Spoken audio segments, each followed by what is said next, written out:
အားလုံးပဲမင်္ဂလာပါကိုဟာဗီဒီယိုတစ်ပုဒ်ကိုဖန်တီးတော့မယ်တီးဖြတ်တော့မယ်ဆိုလို့ရှိရင်ဘယ်လိုပုံစံမျိုးကိုဖန်တီးချင်တာလဲဆိုတဲ့ပုံမှာမူတည်ပြီးတော့မှမီစင်တို့တွေအယောင်တွေပြန်ပြီးတော့မှ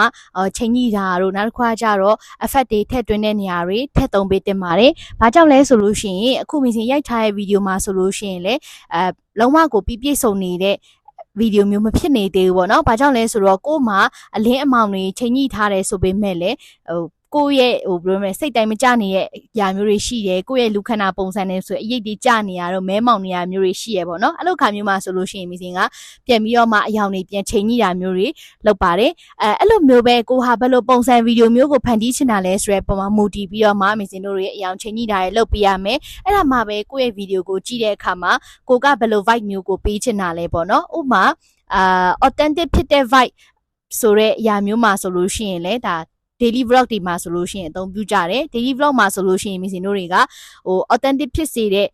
vibe မျိုးသွားမှာလားဒါမှမဟုတ် main ကလေးဆန်ဆန်လေးနဲ့ vibe ကိုသွားမှာလားဆိုတဲ့အရာပေါ်မှာမူတည်ပြီးတော့မှကိုကဘယ်လို vibe မျိုးပုံစံမျိုးပေးချင်တာလဲအဲ့ဒီခန်းစားချက်မျိုးပေးချင်တဲ့အရာမျိုးပေါ်မှာမူတည်ပြီးတော့မှ effect တွေကိုထည့်သုံးပေးတင်တာတွေထည့်သုံးပေးရမယ်အယောင်တွေချိန်ညှိပေးတာတွေလုပ်ပေးရပါမယ်အဲ့လိုမှပဲကိုယ့်ရဲ့ဗီဒီယိုဟာဆွဲဆောင်မှုရှိရဲ့ဗီဒီယိုတစ်ပုဒ်ကိုရရှိလာမှာပဲဖြစ်ပါတယ်အဲ့တော့ဗီဒီယိုတစ်ပုဒ်ကိုဖန်တီးတော့မယ်တီးဖြတ်တော့မယ်ဆိုလို့ရှိရင် color grading ကလည်းအရေးကြီးတယ်ဆိုတာကိုဒီရဲ့ဗီဒီယိုကနေပြီးတော့မှမျှဝေပေးရခြင်းပဲဖြစ်ပါတယ်ဖုန်းနဲ့ဓာတ်ပုံနဲ့ဗီဒီယိုတွေကိုဘယ်လိုမျိုးအလွယ်တကူဖန်တီးလို့ရမလဲဆိုတာကိုမျှဝေပေးနေတဲ့မီစင်ပဲဖြစ်ပါတယ်ကျေးဇူးတင်ပါတယ်